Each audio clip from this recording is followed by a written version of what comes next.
¿Por qué razón los países árabes en sí, o sea, la mayoría de los países árabes, incluyendo Irán, que Irán sé que es persa, por qué tienen ese odio contra Israel? Ok, es buena pregunta y mucha tinta se ha derramado sobre este tema. El Islam desde sus inicios ya tiene una gran hostilidad contra los judíos.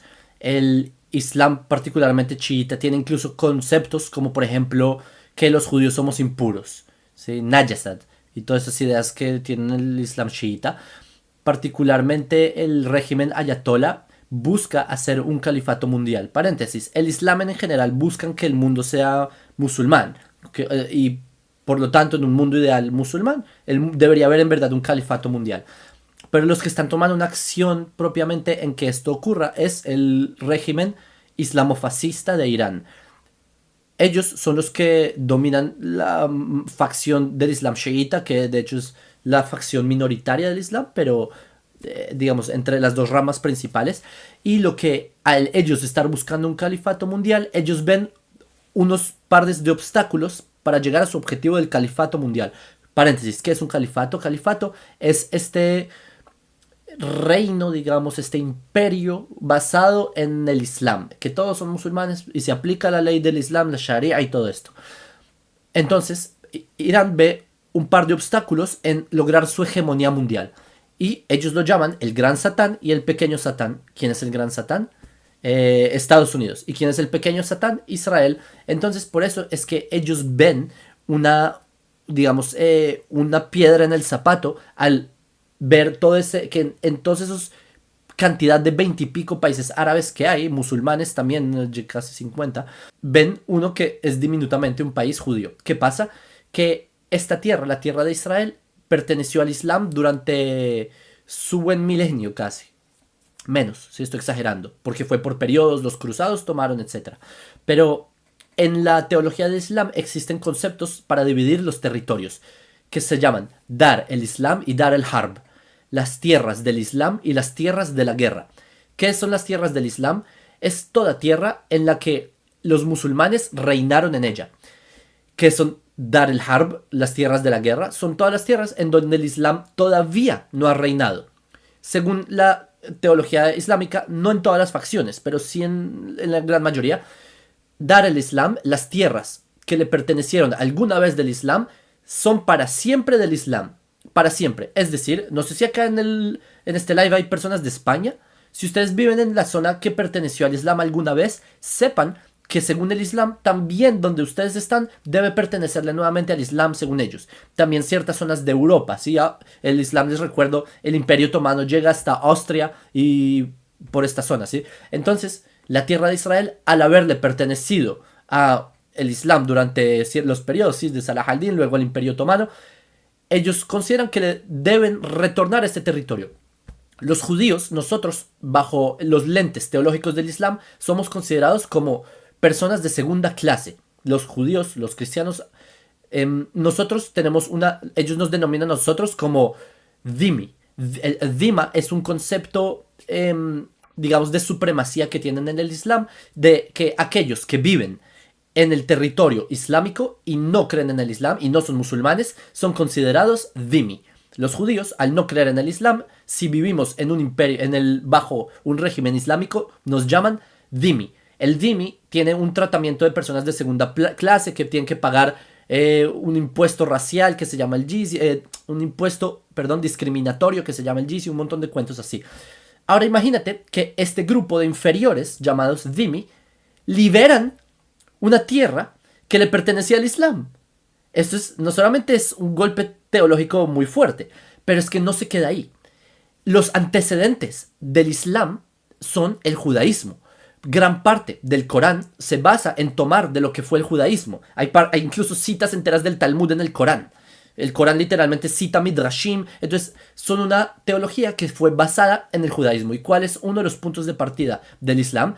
Que Mahoma, que es el profeta de ellos, Muhammad en árabe, en español lo llaman Mahoma, ellos consideran que ese es el profeta que selló la profecía. Es decir, es el último de los profetas y por eso es que a partir de él es la verdadera profecía y por eso es que el judaísmo es inválido. Pero ahora piensa que después de 2000 años de exilio, este pueblo, el pueblo de la Biblia, liberan la tierra de la Biblia, vuelven a la tierra de la Biblia, vuelven a tener un país, vuelven a tener más éxito que ellos, vuelven a florecer la tierra. Entonces, esto es como un golpe teológico muy grande, porque si Israel tiene éxito, significa que el Corán es mentira. Porque el Corán sale del punto de partida de que Israel no puede tener éxito. O no el Corán. Porque en el Corán puedes encontrar justificaciones de cómo el sionismo es permitido. Hay ramas del Islam que son sionistas. Y del Corán ellos toman ciertos pasajes, ciertas, ¿cómo le llaman en español? Aleyas, para ciertos versos del Corán para justificar esto. Un Islam sionista. No obstante, en el mainstream, esto es inconcebible. ¿Cómo es posible un pueblo judío que eran huesos secos? ¿Cómo puede volver? Es muy extraño. Y es por eso que para Irán es una preocupación teológica muy grande. Y no solo para Irán, sino para el mundo islámico. Entonces, espero haberte respondido a la pregunta. Es básicamente por eso. Sí, claro, sí, es bastante, o sea, es muy, muy profundo todo, ¿no? Porque encierra varias cosas, política, territorio, religión, o sea, encierra todo, ¿verdad? Y una pequeña pregunta también respecto al mismo tema. O sea, de cuando yo he visto tus lives, tú has hablado de Palestina, ¿verdad? Que ellos tuvieron la oportunidad una vez de ser, si no me equivoco, ser un estado. ¿Por qué los otros países árabes no apoyaron esa iniciativa? Realmente, no sé si te refieres a la resolución 181. Ok, el Estado de Israel Exacto. hoy existe. Antes del Estado de Israel existía una invasión, el colonialismo era lo que imperaba aquí. Bien haya sido el imperialismo otomano y después fue sustituido por el imperialismo europeo, por los británicos. Los británicos tenían aquí lo que se llamaba el mandato británico sobre la Palestina, porque es el nombre que Europa le había impuesto a esta tierra, a Judea. Y el mandato británico, lo que ellos hicieron fue que después de la Segunda Guerra Mundial, y durante la Primera Guerra Mundial, ellos lo que hacen es que se retiran del territorio. Hay una votación en las Naciones Unidas el 29 de noviembre de 1947. Esta votación se conoció como la Resolución 181, la cual plantea la creación de dos estados, un estado judío y un estado árabe, no un estado palestino. Y perdón, Reiko, permíteme corregirte acá, nadie nunca hablaba de un estado palestino, sino hasta los años 60. La idea de un Estado Gracias. palestino es una fabricación moderna. Antes se hablaba de un país árabe, porque no existía la, digamos, denominación palestino. De hecho, es curioso que en los documentos del Imperio Otomano, los palestinos eran los judíos. A los judíos los llamaban palestinos de forma despectiva. No era una identidad nacional árabe como se concibe hoy en día, con esta bandera que fue adoptada después de la Legión Árabe y fue adoptada después en los años 60 por la OLP. No es eso. Lo que ocurre es que después de este plan de partición, 33 países aceptan que se cree dichos estados, aceptan la resolución 181 en la Asamblea de las Naciones Unidas, pero hay 13 países que me parece se abstienen, pero el resto de países, que son la minoría, se niegan a hacerlo. Estos son los países árabes. ¿Por qué los países árabes rechazan el plan de partición? Porque si ellos lo aceptan, eso es aceptar la creación del Estado de Israel. Esa es la gran razón. Porque si tú, imagínate, tú eres un gobierno árabe y tú dices, ok, yo quiero un país árabe, lo acepto. Pero la condición de yo aceptar mi país árabe es que yo tengo que aceptar la existencia de un país judío. Y eso es lo que ellos no aceptaron. Eso es lo que ellos no... ¿Entiendes cómo hasta dónde puede llegar el odio? Prefirieron no tener un Estado a aceptar el Estado judío. Así fue, y esa es la razón por la cual el Estado palestino nunca se declaró, sino hasta 1988 Arafat hace como una declaración de independencia simbólica, que sin territorio, incluso sin gobierno.